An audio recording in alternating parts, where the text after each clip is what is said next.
Welcome to What is Going On for new thought from the edge of Om. Each week on OMTimes' flagship radio show, veteran broadcaster, author, and media consultant Sandie Sedgbeer conducts thought-provoking interviews with inspirational authors, artists, musicians, scientists, speakers, and filmmakers who are working at the point where spirituality and science meet consciousness at the very edge of Om. Here is your host, Sandie Sedgbeer. Hello and welcome to this very special edition of What is Going On. Why special? Because with climate change, COVID, geopolitical upheaval and war causing stress, anxiety, fear and depression and ill health across the globe, there's never been a more important time for us to discover that regardless of what is happening around us or to us, we all have the power to create miracles that can transform our health, our lives, and the future of humanity. If you find that hard to believe, stay tuned, because with me today to discuss their groundbreaking, multi-award-winning film, The Way of Miracles, a renowned New Thought teacher, best-selling author, Dr. Deepak Chopra, quantum energy healer and nutritional therapist, Mark Mincolla, PhD, and award-winning producer and director, Christina Vircillo Bresson. Deepak, Mark, Christina, welcome. Thank you. Thank you very much. Christina, if I could start with you. I mean, the timing of this documentary couldn't be more perfect. The world is badly in need of miracles. So tell us how it came about, whose idea it was, and how the three of you came together in its production. Sure. So I was introduced to Mark through his son, actually. And I had been working with Deepak for years in this field. And when Mark was brought to my attention, I started to look him up, and he had dedicated his life to, healing others and the 60,000 plus patients that he's seen. I mean, the results were incredible. And I thought, this is a story that has to be told. And I really wanted to bring a lot of the work that Deepak and I had been doing, really threaded throughout the film through these patients' stories to really kind of bring a wholeness to it. So we have these patient stories and Mark's stories, which are incredible, and really thread the science that's really there throughout it. And that's really how the whole thing came together. Deepak, you've been writing about quantum healing, infinite potential, super genes, reinventing the body, resurrecting the soul for many years, and you've created your own documentaries and appeared in many others. So none of this was new to you. So what excited you about getting involved with this particular project? Well, I've always been interested in healing, and I've always also had this insight that there's no explanation for any experience right now. For example, right now, this experience we're having, there's no biological explanation for it. All that's happening in the nervous system is electrochemistry. When you're having this experience, you're looking at me, you're hearing sound, there's no sound in your brain, there are no images, no colors, and that we experience a universe. So in my view, existence is a miracle. And if existence is a miracle, then every moment is a miracle. The word miracle derives from the word mirare in Latin, means to be filled with wonder. So if we are not filled with wonder every second of your existence, then your humanity is incomplete. So I wanted to participate in the film just to make this point, that anyone who thinks that every moment, including disease, including birth, including death, we don't know why we have experience. The consciousness is a miracle, and thereafter everything is a miracle. That's why I want to participate. Yeah, and it's the return of the memory of wholeness. That's it. Yeah, exactly. And today we actually have the neuroscience now to back it all up. It's true, but science is also an explanation in consciousness. So science is very incomplete in its understanding of knowledge, and that includes quantum mechanics. It's mathematics. Why is mathematics so effective? Because mathematics also is a modified form of consciousness. That's absolutely true. But I think, as Mark's book proves, I mean, it's so rich and so much science in there that people do need a bit of science in order to give an idea credibility. And I think this is something that everybody in the world needs to understand. I agree, 100%. Yeah. So, Mark, your latest book is The Way of Miracles, Accessing Your Superconsciousness. Did you write the book before or after the movie? I wrote the book during the filming, the planning. Christina and I started planning a lot of time together on the telephone, just mapping things out. And from the very early beginning, I started writing the book as we were mapping everything out for the film, and they were parallel all the way down the line. Good way to do it. So, Christina, I mean, Mark has seen many, many miracles in those 60,000 people that he's worked with. How did you choose whose stories of miracle healings to share?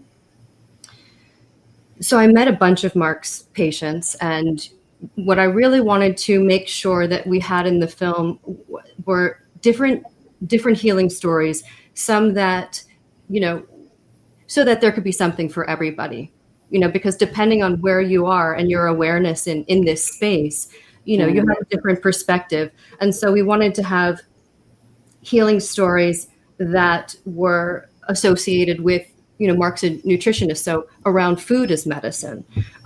We wanted to also go into the effects of your emotional health and your thoughts on your physicality, and go deeper into the spiritual nature. And then we go, all the way into the soul.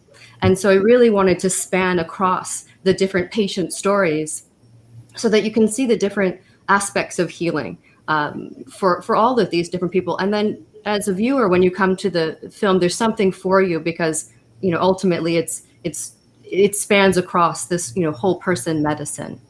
Yeah, absolutely. Deepak, the movie and Mark's book talk about superconsciousness. What is superconsciousness and how does it relate to healing and miracle making? In wisdom traditions, superconsciousness is pure consciousness without being modified into the conditioned mind. So if the mind is conditioned through economics, through history, through race, through everything that we call experience. Our mind never gives us access to truth and also lies because, your mind tells you the earth is flat. Nobody believes that anymore. Your mind tells you your body is a three-dimensional physical entity. That's not true either. So what is consciousness? Consciousness is that which modifies itself into experience of mind, of body, of emotions, of the world, of perception, and any sensation, any image, any feeling, any thought. That's what consciousness modifies itself into. But before it modifies itself into that experience, it has certain qualities. It's a field of infinite possibilities. It's formless. It's self-organizing. It's self-evolving. It's self-regulating. And it's creative. And so left alone, pure consciousness is all you need for self-regulation, homeostasis, which is what we call healing. So every modality of healing, to some extent, has to access pure consciousness, what Dr. Mincolla, what the good doctor is calling super consciousness, is pure consciousness, without modifying itself into mind. So as soon as you have a thought, that's not consciousness. The source of thought is consciousness. Yeah, exactly. So it's kind of like a step above. Mm-hmm. Yeah. Mark, you've been practicing as a nutritional therapist and quantum energy healer for many years, and you've witnessed countless miracles. You led a relatively healthy life, and yet you also had your own experience of a life-threatening illness from which you cured yourself. How did you do that? Well, in the middle of the film, we were actually, again, mapping everything out, mapping the patients out, the patients' stories, getting ready to create an opportunity for the patients to tell their unique, remarkable miracle stories.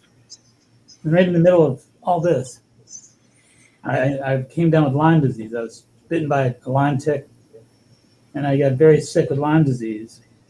And I essentially was paralyzed for the better part of 2 weeks. And the physicians that I worked with, many of the friends of mine and the different hospital people that I worked with, et cetera, were not convinced that I was going to be able to walk again. So it wasn't a slam dunk. So during that period, I did some very serious soul searching.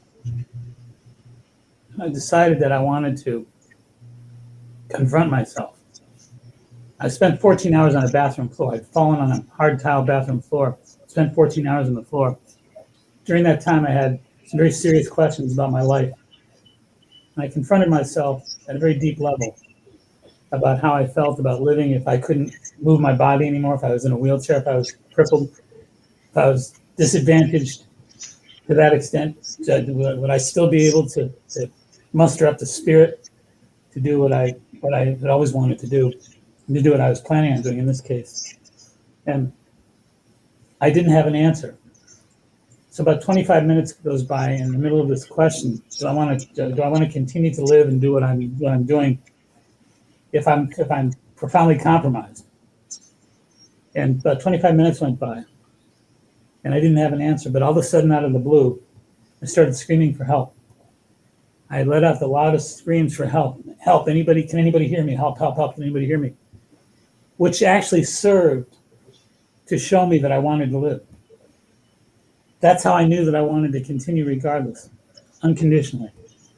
I was alarmed, shocked by the fact that I was so driven to call for help. And that's what actually awakened me to that possibility. But I was determined on that bathroom floor, from that point on, to start putting the pieces of a different vision together for myself, visualizing myself well, capable, fully engaged physically, healed, and whole, and more than capable of doing the work that I so dreamed to do. And it did change. My life changed. My life turned around. My body changed. My cells changed. And I'm convinced that even though the supplements that I took were important, and the nutrition plan that I was on was important, and all the different therapeutic adjuncts were very important in my healing process, the single most important thing that brought me through that, and it took me on to the next level of my work, was the fact that my mind, in my deeper mind, was determined to do so.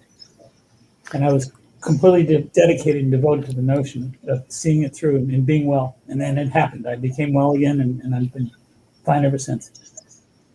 Wow, yeah, that's quite a piece of truth there, because we talk about belief, and belief is so important in healing, but the intention is the most important thing, and that's what you found. Yes. Yeah.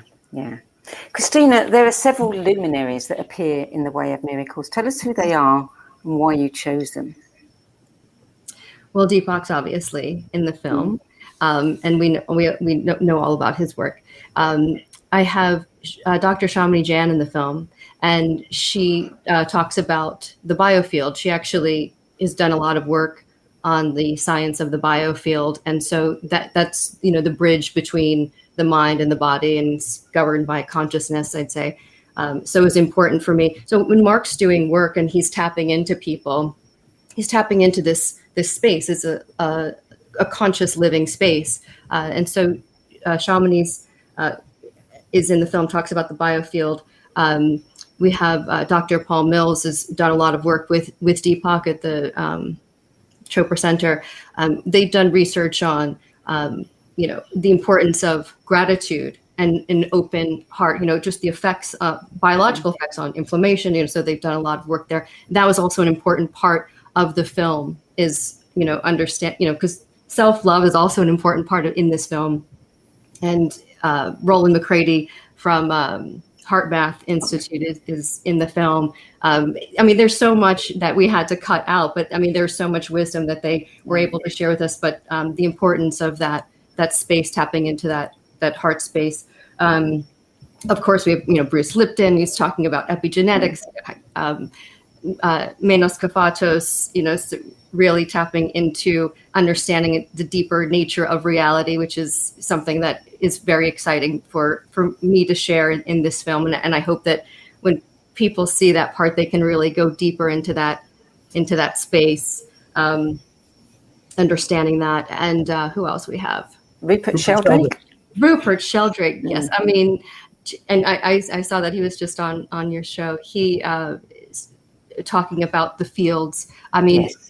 This was just an incredible lineup. I was so fortunate to have them all and thread them throughout the film and throughout the patients' healing stories. And Beverly Rubik, who coined the term biofield, I believe. So it was in the film. Deepak, tell us what science reveals about the connection between the heart, body, and consciousness, and the neuroscience of miracles. Science is a methodology, and science is a methodology that involves three things: observation, experiment, validation, or falsification. Science is very limited in its ability to know fundamental truth. We should be very careful in differentiating science from scientism. So scientism is a religion and science is a methodology. And science deals with less than 1% of human experience. Nevertheless, from a scientific perspective, we can look at concepts like biofield, energy, and modalities like Reiki and nutrition.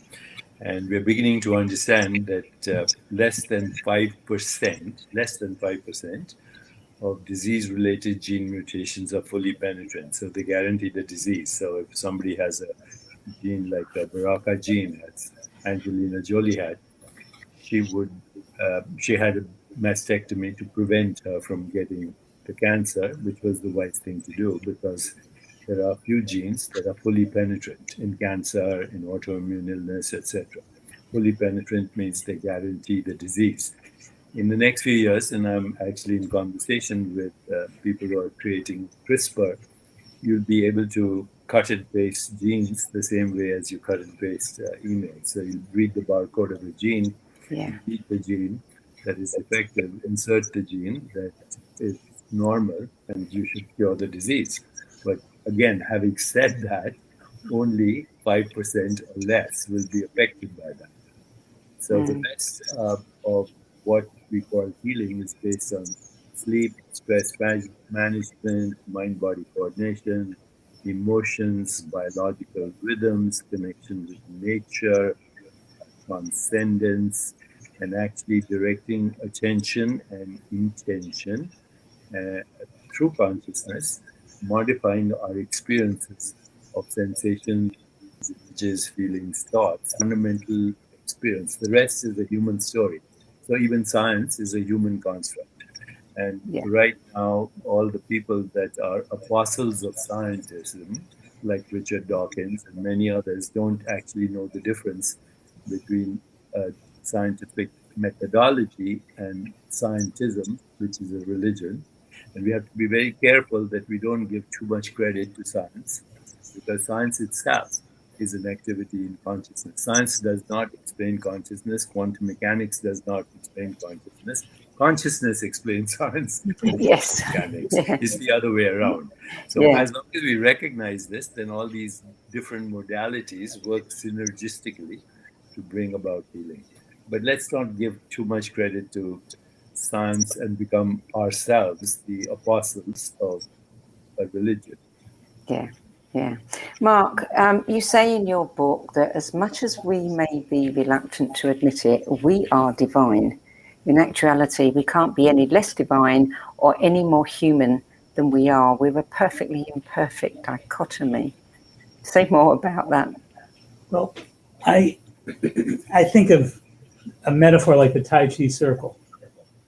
I think of the fact that when I look at the Tai Chi circle, I see a perfect circular whole that's made up of two mutually compatible opposites.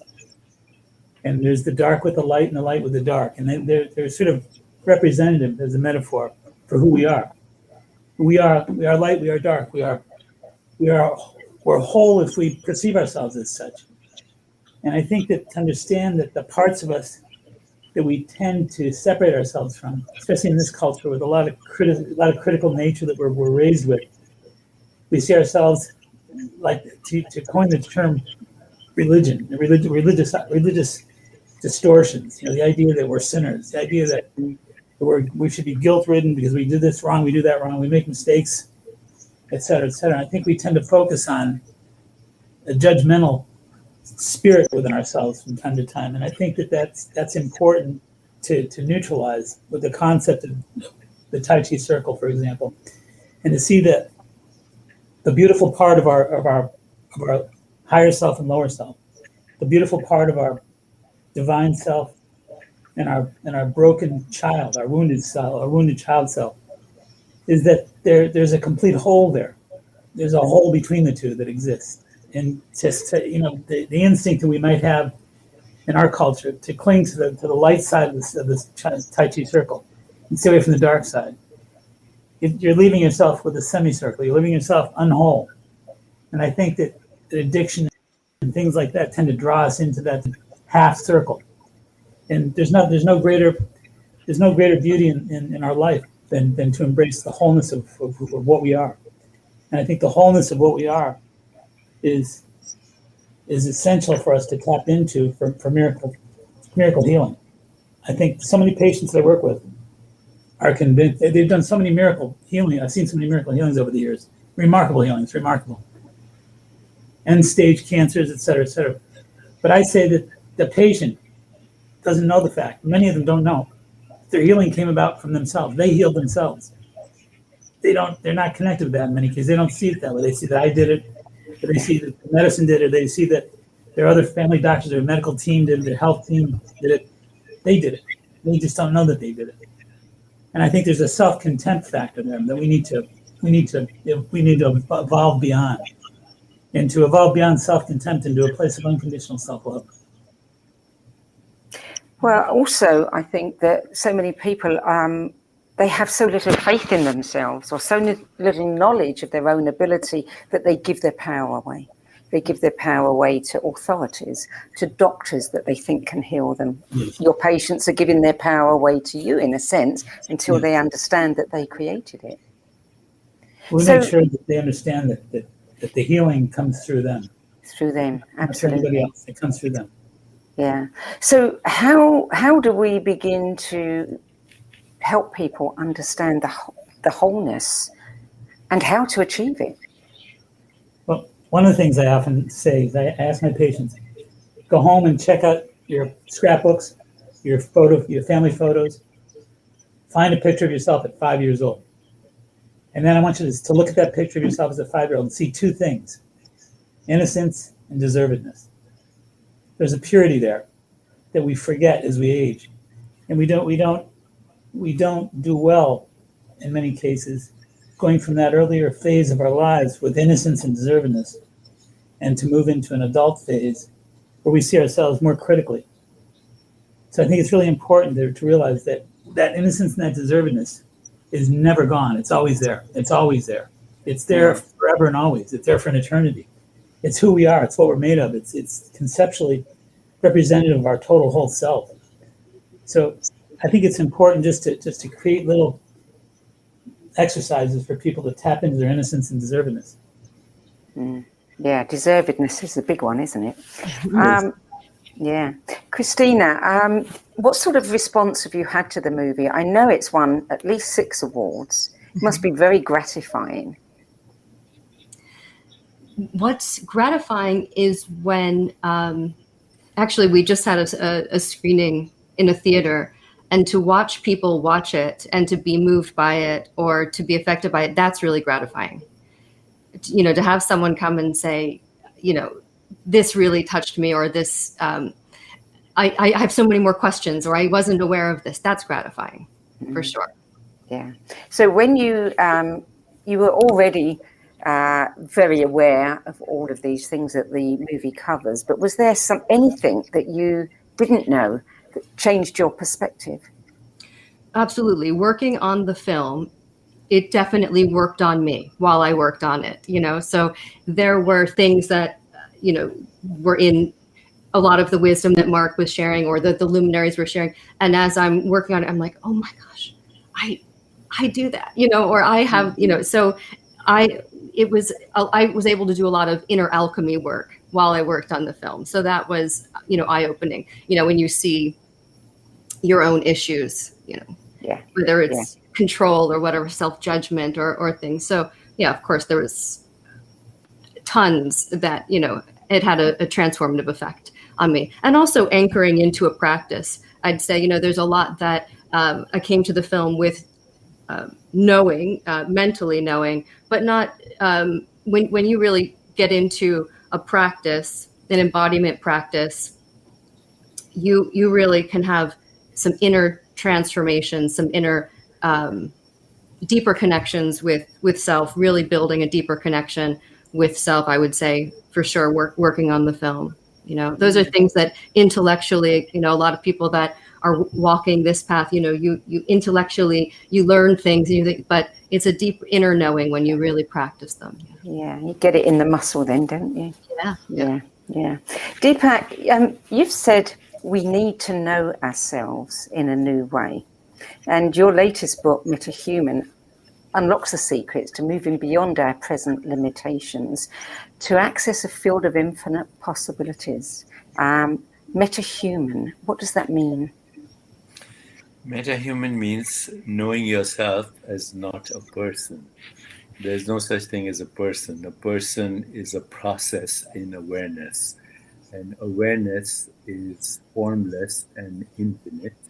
And that's our true identity. As long as we identify with a person, then we have to answer which person. You begin your life as a fertilized egg and you end it with death. In between is zygote, embryo, infant, toddler. Yeah. So there's no such thing. It's just a process. And as soon as you recognize there's no person, you recognize that you as a person don't exist. Then you go beyond human to metahuman, where you know yourself as infinite, formless, fundamental, without cause, non-local, and the pure potential of all that was, all that is, and all that will ever be.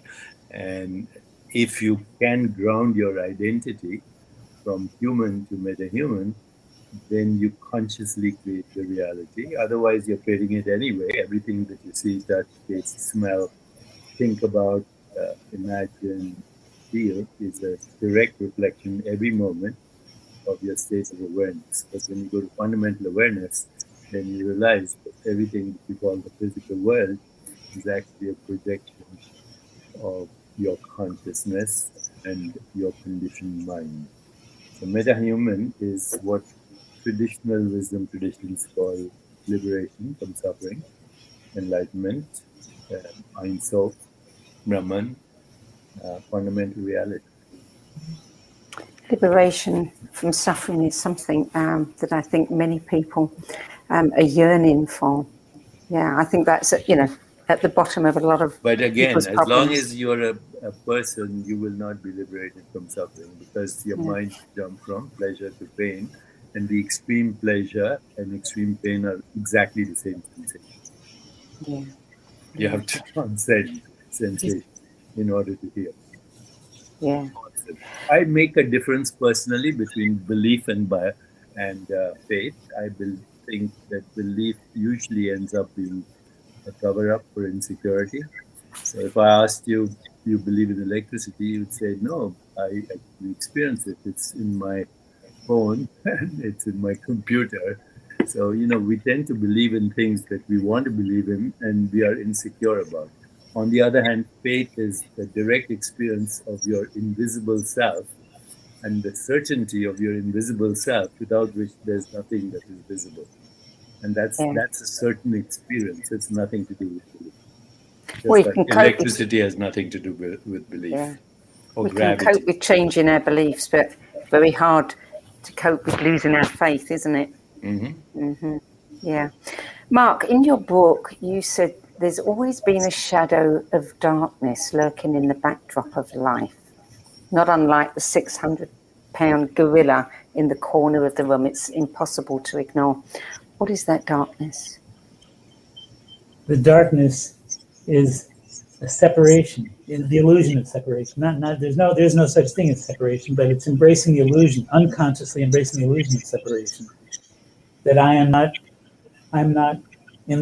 don't love myself. I don't know myself. I don't trust the world. I think that there's a darkness that is part of our experience that actually has to teach us, to inspire us, to bring us to a place of spirit, to bring us to a place of consciousness that's more inclined to accept and embrace the love of self, the wholeness and the lack of separation that is in the universe. The universe is unified. Everything is unified in the universe. And I think that the darkness is kind of the fear to embrace that, the inability to connect with all that, the inability to merge with the unification, the inability, the unwillingness or the incapability or the fear that I think limit people in their attempt to connect with the fact that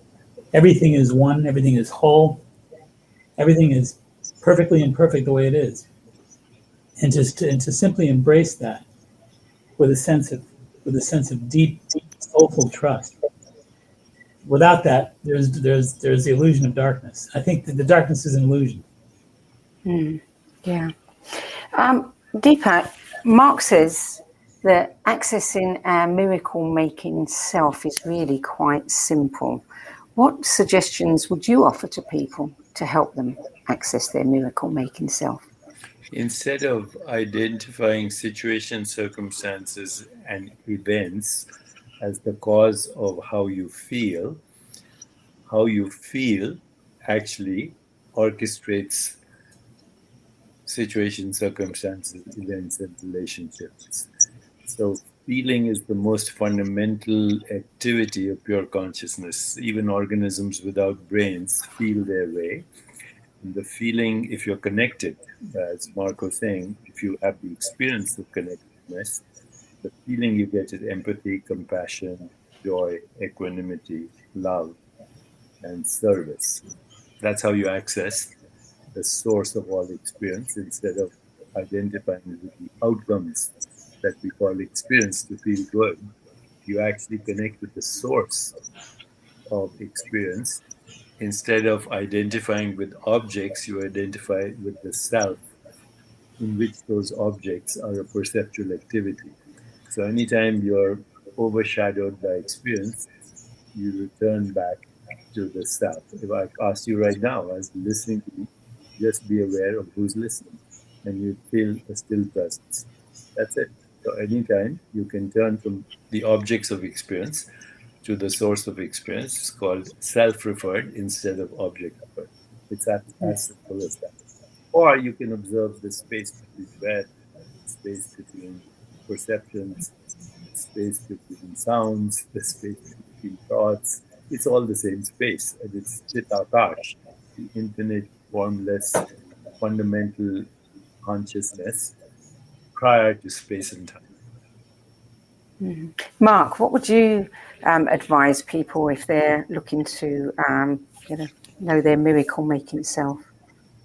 I think Deepak hit the word. I think the word is source. I think that to realize that you don't have a source, you are the source, and to emanate from that place, and to choose to consciously project your beingness through that source, and to make the connection that consciousness isn't something you have, it's something that you are, and it's something you can never lose.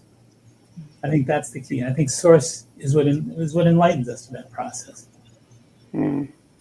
Christina, we meet several people in the movie who share their stories of healing with miracles. Was there any one particular story that stood out for you? For me, the story of Diane really was a profound story. I loved sharing her story, and her story is all about she overcame some addictions, and she really opened to a space of love. So self-love, we've been talking about self-love, and it's such an important part of the film. And we've touched on our cultural ethos. We have a lot of self-judgment. We have a lot of, self-loathing. And everybody has that. So her story is overcoming that and opening up her heart and opening up to love herself. And Mark was able to, tap in and really, crack her heart open, in some ways. And so she was able to connect in that space. So that story is definitely my favorite. And, ultimately the film is, the goal is the soul here. So we go right into the end of the film is really is understanding your who and what you are and being an immortal soul, if you will. Yeah, I get that. Mark, what does nutrition have to do with miracle making? Well, a number of years ago, I discovered that there's a lot of people that suffer from inflammation of one sort or another, many different manifestations of inflammation, many. I mean, inflammation can represent factors of heart disease, cancer, rheumatoid arthritis, neurological problems, et cetera, et cetera. So inflammation is a major wrecking ball in the world of health. And one of the most important things I discovered years ago was that there's a number of foods that actually produce a fatty acid called arachidonic acid. And arachidonic acid then produces a lot of COX-2 hormones, leukotriene B4s, lipoxins, hydroxylated fatty acids, a lot of inflammatory agents. And this inflammation needs to be thought of as something that can actually be avoided from a nutritional perspective. So foods like egg yolks, not egg whites, egg yolks, peanuts, dairy products, sugars. A lot of these foods actually have the high concentration of arachidonic acid, which increases the COX-2 hormone activity in the body, which again increases the risk for inflammation. The density of these chemical compositions are very difficult for the body to override or to detoxify, to move out. And it's a matter of neutralizing them with positive anti-inflammatory lipids. There's a fatty acid called alpha-linolenic acid, which is kind of like we think of that as omega-3. We know that as anti-inflammatory. So I think that the objective is to increase your omega-3s dietarily, decrease your arachidonic acid dietarily. Then column 1 is neutral. Kind of curious. Column 1 is neutral in that it produces linoleic acid, which can be inflammatory. It's mixed. But to take something like black currant seed oil, evening primrose oil, these are actually fatty acids that are capable of actually converting into DGLAs, dihomoganolinolenic acid. Dihomoganolinolenic acid is a D8. It's an anti-inflammatory converter. So it takes your neutral foods and converts them over into anti-inflammatory. So I say convert column 1, slow down on column 2, and increase column 3. Those 3 chemistries, nutritionally, have made such a remarkable difference in my practice over the last 20 years or so. It's been truly amazing. I can imagine that. I mean, if you've got ill health, if you've got inflammation and any of the diseases that come from it, that you're so focused on that, it's impossible to raise your consciousness because you're focused on that. Of course. Yeah. You also say that there are 4 states of awareness that present varied manifestations of consciousness. What are those 4 states of awareness? Well, I bring those into the miracle equation as well. I say that they distill down to our relationship with miracles, that miracles can be rejected, they can be accepted, they can be expected, and they can be created. So I say that when we can evolve from the process of rejecting through the evolutionary process to creation, I think when we have the states, like I said earlier, occupying the source, coming from the source, emanating from the source, knowing that you are a source and that you have the opportunity to emanate your energy through that source. As you emanate through that source, you move more readily from rejecting the notion of miracles to creating them. So again, I say reject, accept, expect, and create. And I think creating comes when we occupy source. Yeah. Disease, you talk about disease germinates at the soul level. Deepak, could you speak a little bit to that? Because you've written a lot about healing ourselves. Dis-ease, just the word tells you, it begins with this ease. You lose your lightness of being. So the fundamental state of a biological organism, not just humans, any biological organism, should be a joyful, energetic body.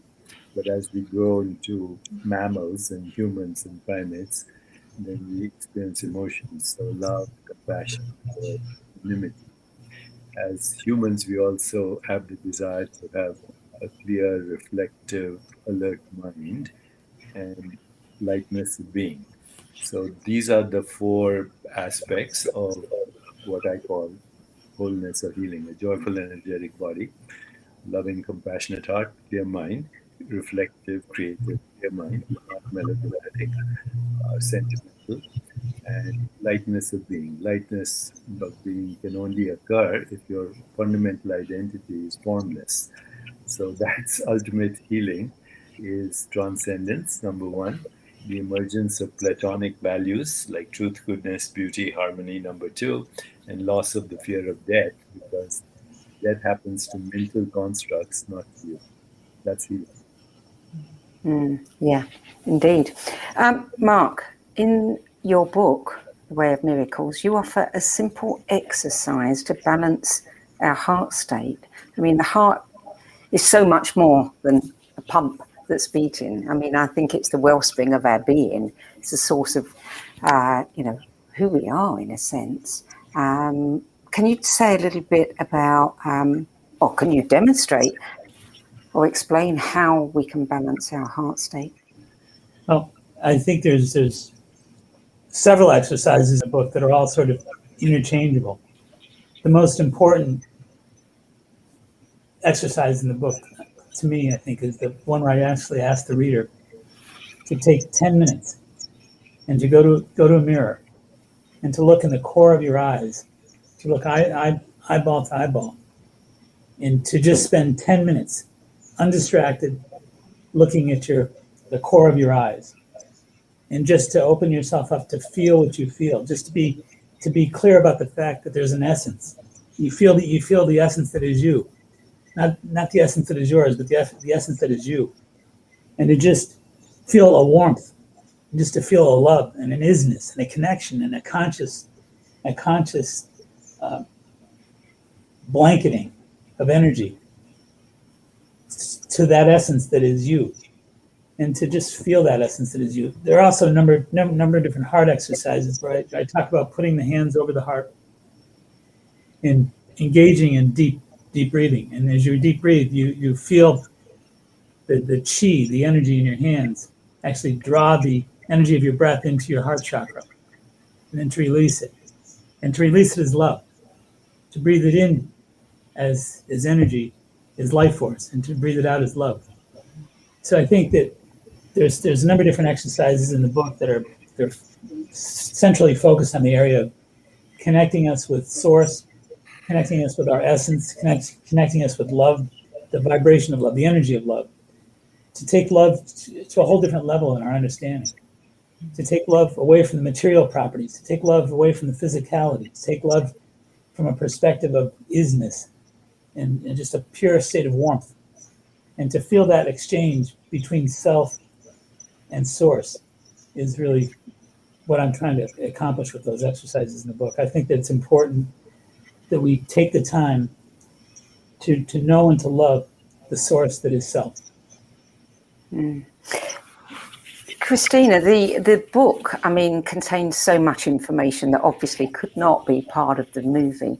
Right. But was there anything, if you were to make a sequel, that you would want to, expand on or include? Well, there was a lot that I wanted to include in terms of the different science. There was more I wanted to include on heart rate variability, on neuroplasticity, the vagus nerve. There are things that I wanted to include in the film that, maybe part 2 there. But in the book, there are so many practical tools that I think people, that's why they work so well together. The people see the film and they want to know, okay, what are the next steps? What can I do? And go right to the book, because in the book, there are practical tools and things in which you can really work with to, empower yourself and have your own transformation. So those two really work in tandem together. Yeah. Deepak, can we talk a little bit about artificial intelligence? Because, we've all read reports that you've uploaded your consciousness to the AI Foundation. And I know that you've released your digital app. What role do you think artificial intelligence can play in helping us understand who we are? I think artificial intelligence could be renamed augmented human intelligence instead of artificial, because it's a natural extension of our own intelligence. So do not give too much credibility to a machine as having consciousness. It's an algorithm, and it's a very effective algorithm, and algorithms keep evolving, but artificial intelligence will never experience longing or liberation or sexuality or hunger or thirst, anything that we experience as conscious beings. But it will ultimately augment things like VR, augmented reality, dreamscapes, and expand our ability to access healing modalities, including the healing modalities we're talking about right now, because artificial intelligence is a very good way to get biofeedback and now bioregulation.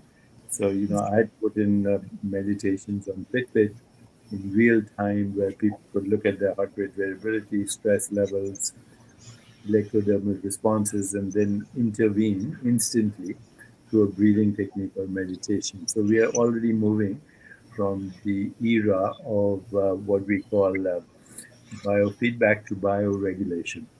My current goal is to embark on the creation of something that I'm working with right now.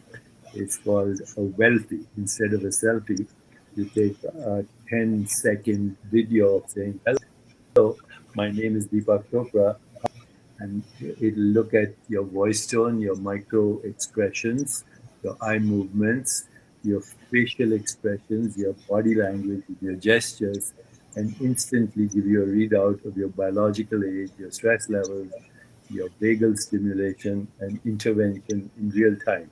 So I think this is a great boon, as long as we understand that artificial intelligence, number one, cannot be stopped. It's part of our evolution. Number two, it can be used for diabolical and divine purposes, and they have to be built-in ethics as it evolves into the future. But if reused rightly, we could use it for personal, social, community, and planetary transformation. Well, I love the idea of your app. I was reading about it earlier, and the fact that people can consult you even when you're not there, and get answers to their questions. And you do. I read that even if there isn't an answer there, if the algorithms haven't found it amongst all of the books and everything, you do personally get involved and give the answer so that it remains there. Yeah, and Christina is the producer, the executive producer, and she's very involved in where we are and also in the next evolution of AI and digital Deepak. Yeah. Yeah. Christina's the producer, and is actually, she and I have worked together now for 3 years on this. And it's still a work in progress. Yeah. But you've also said that while AI is touted as a huge advance, the irony is the direct perils of AI are already here in the form of our own human intelligence. Say a little bit more about that. Well, unless we evolve beyond our tribal mindset, we're still living in medieval minds and modern capacities. That's a sure route for extinction. So, unless our emotional and spiritual evolution keeps pace with our amazing creativity in technology, we could be doomed. It's about time for us to wake up to our fundamental nature. Then we can use all these technologies to help create a critical mass for a more peaceful, just, sustainable, healthier, and joyful world. Otherwise, I think we are sleepwalking ourselves on to extinction. In the many years that you have been teaching about spirituality and wellness, and it started a while back, looking at where the world is at today, do you feel that it's devolving rather than evolving? It's doing both. For every step forward, there's a half a step backward, and that's the nature of evolution. If you had only creativity, you wouldn't have any brakes on it. And if you had only entropy, of course, that would also be a problem. So I think we're just evolving as a species and also learning that we evolved not as biological organisms, but as ecosystems of sentience. And once we understand that, and we already have the technologies for reversing climate change, for fixing the ecosystem, for creating a biosphere that's nurturing to all of life. But we don't have the right story right now. We don't have the emotional and spiritual connection to what we call the environment or the biosphere. In fact, that's another problem with the word environment. It's our extended body. So the atmosphere is our breath. The rivers are our circulation. The earth is recycling as our body. The stars may be atoms circulating in our body right now, and we all share the same breath. So we have a personal body and a universal body. They're all equally ours. You put a rabbit in a vacuum, it dies. You put a plant in a vacuum, it dies. You put them both together, they thrive. So unless we change our vocabulary and our idea that we are, the current science treats us as biological organisms in an environment when we are the universe itself. We are the source of all experience. And that's why transcendence from mental constructs is the fundamental key to our evolution, and using technology in a way that is humane and divine instead of diabolical. Christina, in directing and producing the movie, is there, what element made you especially proud of it? I think bringing awareness to the very powerful inner world that we all have, and hopefully through that awareness, people will really be empowered to evolve consciously and to become the miracle makers that they are. So, and I think that we got that into the film. That was really important for me to get that in. Yeah. Mark, what about you? I think that the single goal, the single most important thought that I brought into this film, and the book as well, by the way, that if there's anybody in the world, anybody in the universe that I could actually open up a little bit of light for, with love, out of love. So if I could bring my love to a place that brought anybody light, I'd be happy. Yeah. Is there anything in particular, one thing, if you could, end this interview with one thing that you want people to understand, what would it be? Yes, that they are miracles. They are miracles. They're miracle makers after that fact, but they have to first connect with the fact that they are miracles. So I want everybody to know that they are a source. It's eternal. It's limitless. It's full of light and love, and it has no limitations whatsoever. That is what they are. That's the source of their being, and that the miracles that they are here to create a number of resounding, loving miracles while they're conscious of the fact. I think to make them more conscious of the fact that they can make miracles that are limitless, endless, and resplendent. And I think that's the most important thing that I wanted to awaken with people, Good. Inspire. Well, we're out of time now. So Deepak, Mark, and Christina, thank you so much for joining us. Thank Thank you. you. And I think this is going to be more than an award-winning movie. It'll stand the test of time. Thank you. Thank you. Very much. Thank you. And if any of you want to watch The Way of Miracles, Accessing Your Superconsciousness is the title of the book. The Way of Miracles Way. The Way of Miracles is the movie. You can go to thewayofmiracles.com, and you can also find the book on Amazon and all good bookstores. That's it for today. Thank you for joining us.